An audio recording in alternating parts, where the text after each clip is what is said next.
చాలాసార్లు చెప్పుకున్నాం మనం. ఈశ్వరుని చేతిలో తాను ఒక ఉపకరణంగా ఉంటే సరిపోతుందండి, నీకేమీ ఉండదండి. ఏ గొడవ ఉండదు, అవన్నీ అన్నీ ఉంటే ఈశ్వరుడికి ఉంటాయి కానీ మనకు ఉండవు అనమాట అండి. ఒకవేళ వ్యక్తిగా ఉన్న ఇబ్బంది లేదు, తాను ఉపకరణం అని ఉండాలి.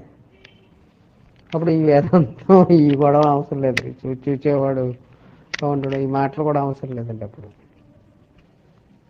వేదాంతానికి సంబంధించిన మాటలు ఏమీ అవసరం ఉండవు ఇంకా.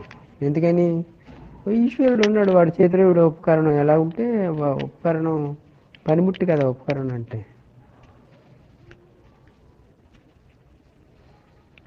నిజానికి అలాగే ఉన్నాం. అప్పుడు ఇంకా కర్మ ప్రారంభం ఆగామి వీడు నెత్తిని వేసుకుంటే ఎవరొద్దంటారు పాపం. గురువు గారు ఏమన్నారంటే, తనకే తానుగా నేను దోషిని అంటే అది కోర్టులో లాయరు జడ్జి కూడా ఏం చేయలేడట పాపం. అవునండి. అసలు నేను ఏం తప్పు చేశాను చెప్పండి అని చెప్పేసి తిరగబడి అడిగితే, అయితే నీకు చెప్పుకోవాల్సింది ఏమైనా ఉంటే చెప్పుకో అనేప్పుడు అడిగినప్పుడు చెప్పుకుంటే తను ఏదన్నా జడ్జిమెంట్ చేయడానికి అవకాశం ఉంటుంది. కానీ కాదు, నేను పాపాత్ముని, నేను దుక్కుని, నేను అనేక జన్మల్లో చేసినటువంటి కర్మలు అనుభవించడానికి వచ్చాను, ఈ ప్రారంభం నేనే అనుభవించాలి, ఇప్పుడు అనుభవించకపోతే ఎన్నో జన్మలు ఎత్తి అనుభవించాలి, ఇట్లాంటి మాటలన్నీ తానే వేసి తానే శిక్ష చేసుకుని తానే అనుభవిస్తే జడ్జి కూడా ఏమి నోరు పిల్లడి పరిస్థితి అయిపోయింది అన్నారండి గురుగారు. చాలా అద్భుతమైన విషయం అండి, చాలా అద్భుతమైన.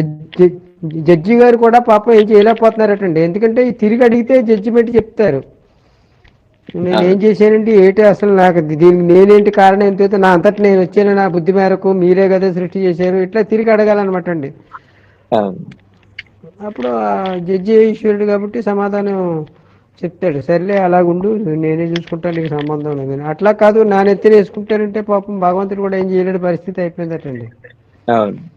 గురుగారు చెప్పారు స్వయంగా ఆ మాట.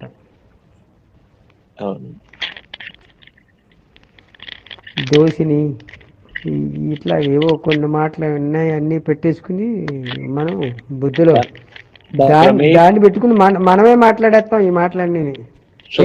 చెబితే ఎవరు ఇంకా దుఃఖం కానీ తన ప్రమేయం లేకుండా రాదని కదండి. అంతే కదండి, తను ఆహ్వానిస్తే వచ్చినాయి తప్ప. అంతే అంతే అంతే అండి.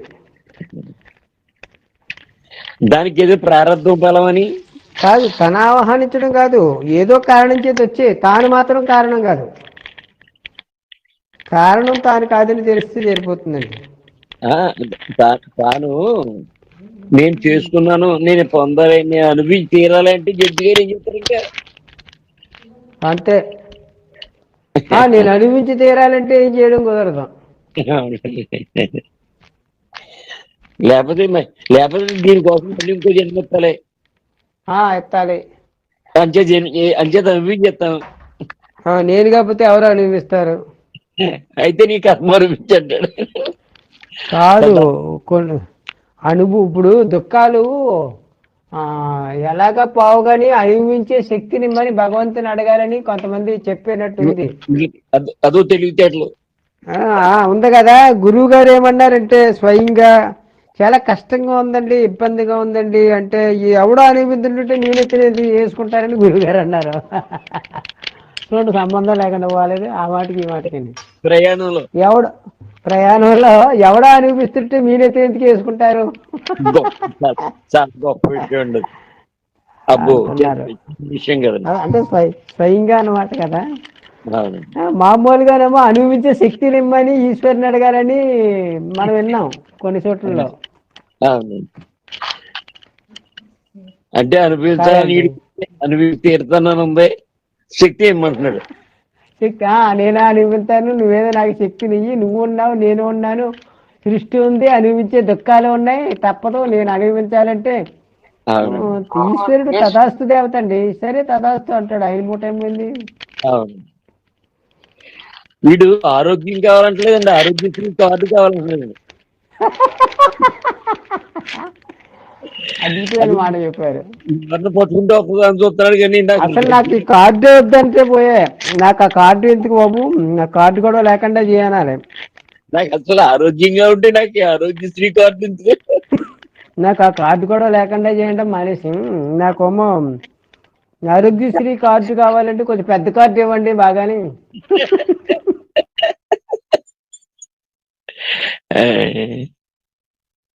బాగుంది, మంచి మాట చెప్పారు.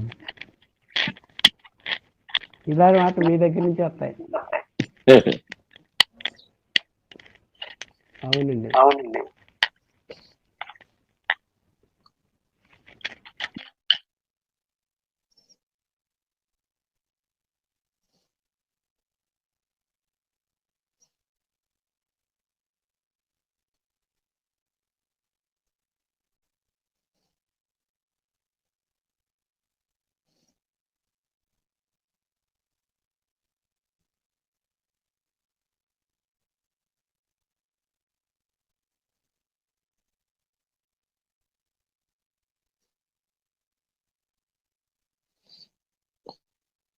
ఈశ్వరి ఏమో ఈశ్వరి ఇచ్చన్నప్పుడు మళ్ళీ ప్రారంధము, గుడ్డు గూసు, కర్మ, ఫలితం, ఆగామి, సంచితం, బోర్డు అని కథలు రాసేసారండి.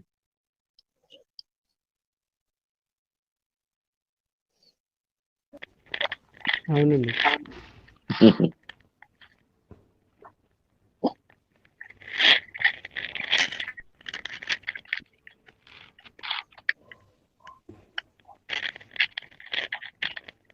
మళ్ళీ తనే చెప్తున్నాడు, శివరాజ్యం ఏంది ఏమైనా కుట్టదో మళ్ళీ తనే అంటున్నాడు.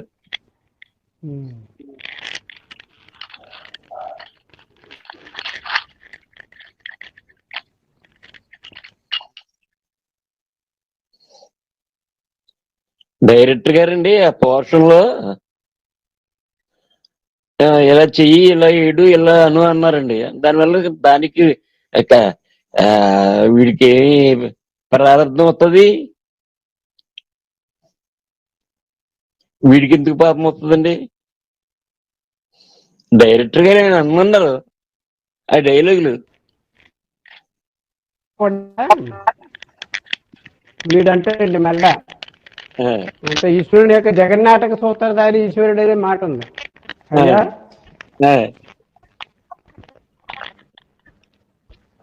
కాదు, ఈశ్వరుడికి ఒక మాట ఉంది కదా, జగన్నాటక సూత్రధారి అని. హలో, అవునండి అవునండి. జగన్నాటక సూత్రం అంటే జగత్ అనే నాటకాన్ని వేసేవాడు తానే అని. ఏమంటారు? జగత్ అనే నాటకం తందే, పంద కాదు, ఈశ్వరుడిదే. రకరకాల పాత్రలతో రకరకాల పాత్రలు చేస్తూ ఉన్నాడు అనమాట. కాబట్టి జగత్తంతా ఆయన నాటకమే. ఇక సరే మన దగ్గరకు వచ్చిన తర్వాత ఆ విషయం దానికి బాధపడితే సరే, బాధపడలేదనుకో సరే, నన్ను కూడా ఉపకరణంగా పెట్టుకుని నాటకం ఆడుతున్నామని అనుకోవచ్చు, తప్పలేదు. అదే బాధపడితే నాటకంగానే ఉంటుంది, గొడవ లేదు, ఎటు వచ్చినా ఇబ్బంది లేదండి. ఆ విషయం బాధపడ్డది అనుకోండి నాటకంగానే కనపడుతుంది. కానీ బాధపడలేదు అనుకోండి, నన్ను సూత్రంగా ఉపకరణంగా పెట్టుకుని నువ్వే నాటకం ఆడుతున్నావా, నేనేదో చేస్తున్నాను అనుకుంటున్నాను, కాదు కాదు నీకు సంబంధించింది ఇది గుర్తిస్తే సరిపోతుంది. లేదు నాటకం అని తెలిస్తే విడిపడిపోతాడండి వెంటనే, సాక్షిగా ఉండి వెంటనే ఏం జరిగినా జరిగే పెద్ద ఉపేక్షగా ఉంటాడు అనమాట. ఉపేక్షగా ఉండడం అంటే కర్మలు చేయడని కాదు, కర్మల యొక్క లాభాలాభాన్ని ఎందు లక్ష్యం లేకుండా ఉంటాడని. దాని ఎందు లక్ష్యం ఉండదు, లక్ష్యం ఊరికే అవసరాలతో ఏదో చేసుకుంటూ పోతాడు అంతే. లక్ష్యం లాభాల మీద ఉండదు, సుఖదుఖాల మీద ఉండదు, కష్ట నష్టాల మీద ఉండదు. చెప్పేసి ఆగిపోతాడని కాదు, ఇంకా బాగా చేస్తాడండి తెలిసి. పని చేసి వెళ్ళిపోతాయి, ఈ పని వాళ్ళు ఎంత మొత్తం ఆయనకి అవసరానికి. అవునవును, అంతే. వాడు క్షేమంగా ఉండాలని కూడా ఉండవు, వాడికి సంబంధం లేదు. కూలి అంటే ఇక్కడ తనదైన పనిగా చేసుకుంటాడు అనమాట అండి, గుర్తించి.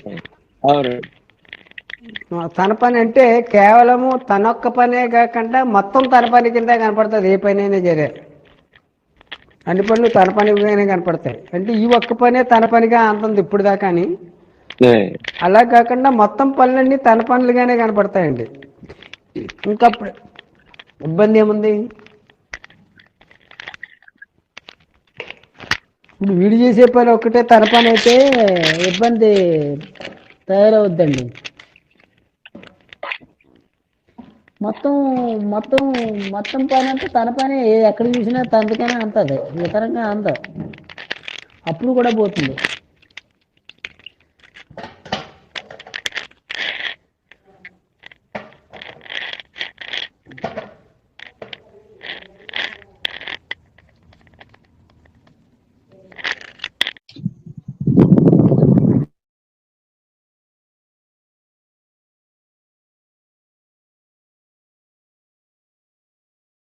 గురువు గారిని ఓసారి ఓ ప్రశ్న అడిగానండి మాస్టర్ గారు. నిర్వికల్ప సమాధి, సవికల్ప సమాధి, సహజ సమాధి ఇట్లాగ ఉన్నాయి కదా, 3 సమాధులు చెప్తుంటారు. వాటి గురించి అడిగాను. సహజ సమాధి, నిర్వికల్ప సమాధి, సవికల్ప సమాధి, సమాధి, సహజ సమాధి అండి. ఇట్లా అడిగితే గురువుగారు ఏమన్నారంటే, ఇన్ని సమాధులు ఏమీ లేవు, ఏదో ఒక సమాధి మీకు అనుభవంలోకి వస్తే సరిపోతుందండి, ఇంకేం అవసరం లేదు అన్నారు. అన్ని సమాధులు ఏమీ లేవు, ఏదో ఒక సమాధి అందులో మీకు అనుభవానికి వస్తే సరిపోతుంది అన్నారు. ఈ మాట రాదనమాట. అప్పుడు సరే మరలా ఇప్పుడు నాకు ఆ సమాధులు కూడా లేదండి, అస్సలు లేదండి. నిర్వికల్ప సమాధాని, సవికల్ప సమాధాని, సహజ సమాధాని, ఇన్ని మాటలు ఉన్నాయి తెలుసా మీకు. పంపించి దానికి ఎన్నో సాధనలు అది ఇది చాలా చెప్తుంటారు. సరే అంతే, ఆ మాట చెప్పారు, నిజమే కదా అనుకున్నాను. తర్వాత గురువు గారి యొక్క అనుగ్రహం చేత ఆ సమాధి బారి నుండి బయటపడిపోయాం అనమాట అండి.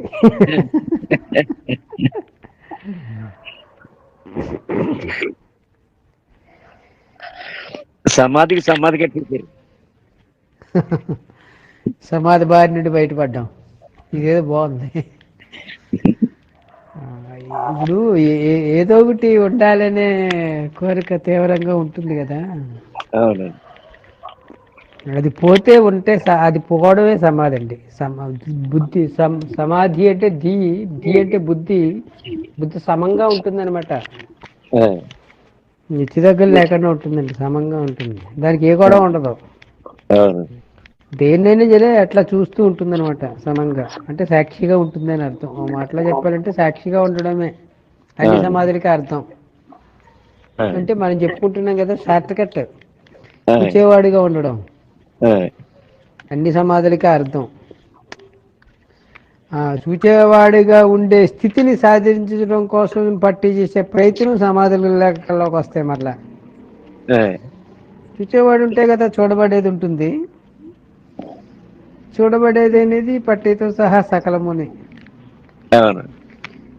మరి ఎట్లాగా అంటే ఒక ఆయన ప్రశ్నించారు, అది మన అనుభవంలో లేదంటే, ఇది చూడబడేది అనే దృష్టి మీకు వచ్చిన క్షణంలో మీకు తెలియకుండానే మీరు చూచేవాడి సైడ్ అయిపోతారండి. ఆ సూత్రం నేను చెప్పుకున్నాం. ఆ క్షణంలో పట్టయ్య చూచేవాడు చూడబడేది, పట్టితో సహా సకలము చూడబడుతుంది అని మీకు తెలిసేసరికి మీరు నేను సైడ్కి వచ్చేస్తారు.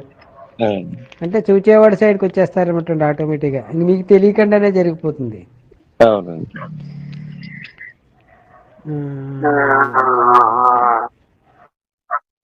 ఎప్పుడు సహజంగా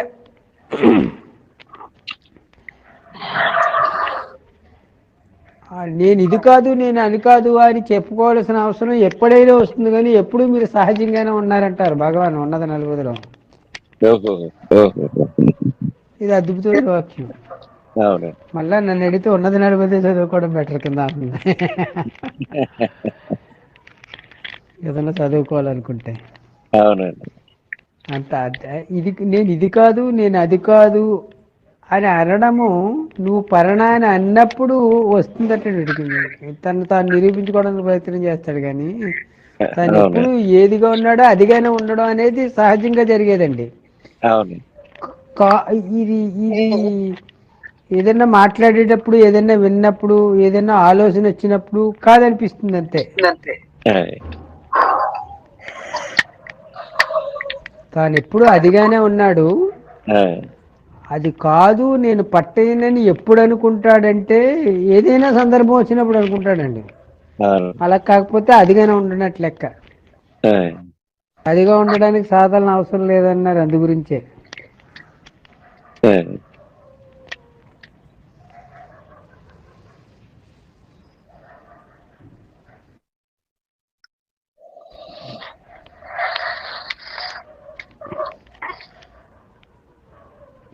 అదిగా ఉండడం అనేది సహజంగా ఉండేది.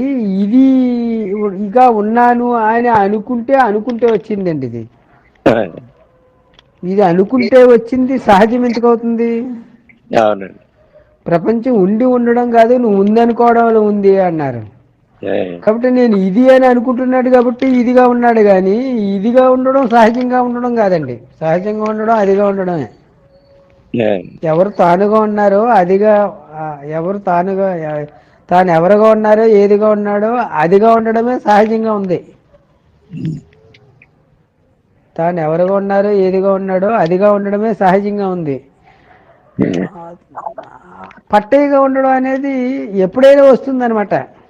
వ్యవహారం వచ్చినప్పుడు, లేకపోతే మాట వచ్చినప్పుడు, లేకపోతే విన్నప్పుడు, లేకపోతే ఏదో చెయ్యాలని బుద్ధి కలిగినప్పుడు, ఏదైనా సంకల్పం వచ్చినప్పుడు ఓహో నేను పట్టేయాలని తెలుస్తుంది, కానీ నిజానికి ఎప్పుడు ఉండేది అదిగానే. అది ఉన్నదని అనుభూతిలో అద్భుతంగా చెప్పారు భగవాన్. మనం రివర్స్లో అర్థం చేసుకుంటున్నాం. ఆ రివర్స్ అనే దాంట్లో కూడా చాలా మాటలు గురువుగారు అద్భుతంగా చెప్పారు. అందు గురించి తిరిగే చూస్తున్నాం అనమాట. మనం నేను రంగే మాస్టర్గానే ఉన్నాననేది తిరిగే చూడటం అనమాట అండి. మీరు ఎప్పుడైనా రంగే మాస్టర్గా ఉంటారు, ఎప్పుడు మీరుగానే ఉంటారు అనేది సహజంగా ఉండేది. నిజమే కదా. మీరు మాట్లాడేటప్పుడు, ఇట్లా మాట్లాడుకునేటప్పుడు, లేకపోతే ఏదైనా చెయ్యాలనుకున్నప్పుడు, లేకపోతే ఏదైనా ఆలోచన వచ్చినప్పుడు, లేకపోతే ఏదైనా కష్టం వచ్చినప్పుడు, లేకపోతే ఇబ్బంది వచ్చినప్పుడు రంగే మాస్టర్ అనే స్ఫురణ వస్తుందండి. రంగే మాస్టర్ అనే తలంపు వస్తుంది, స్ఫురణ అనకూడదు. కానీ మీరు ఎవరుగా ఉన్నారో ఏదిగా ఉన్నారో అదిగానే ఉండడం అనేది సహజంగా జరిగేదనమాట. దాని గురించి ఏ ప్రయత్నము అవసరం లేదు, అప్రయత్నంగానే ఉంది. అది ప్రయత్నంతో వచ్చేదే రంగే మాస్టర్ గారండి. ఇదేదో బాగుంది కదా. దీనికి ప్రయత్నం అవసరం అవుతుంది వల్ల. అంటే మనసు కావాలి, బుద్ధి కావాలి, ఇంద్రియాలు కావాలి, సంకల్పాలు కావాలి, ఇవన్నీ ప్రయత్నాలు అనమాట అండి. అప్రయత్నంగా ఎప్పుడు తానుగానే ఉంటున్నాడు, ప్రయత్నంగా పట్టేగా ఉంటున్నాడు.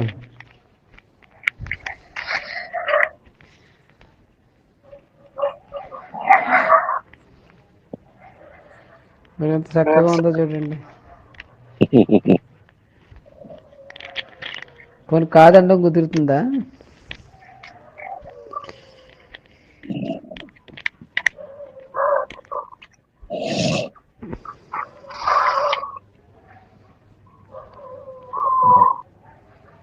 లేకపోతే దానికి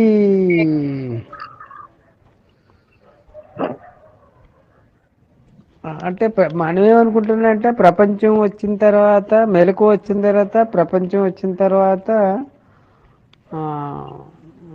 తను తాను మర్చిపోయి ఇదిగా ఉండడమే ఎక్కువ సమయం ఉంటుందని అనుకోవడం జరుగుతుంది. కాదు కాదు.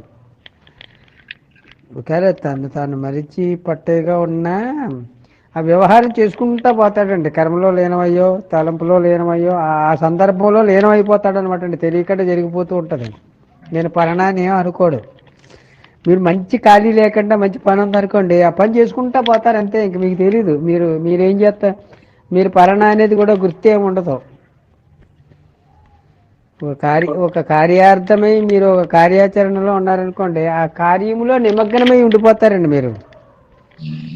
మీరు నేను పలానా ఎక్కిని ఆ గొడవ ఉండదు. ఇంకక్కడ ఆ గొడవ మళ్ళీ ఎప్పుడు వస్తుందంటే సందర్భం వచ్చినప్పుడు వస్తుందండి.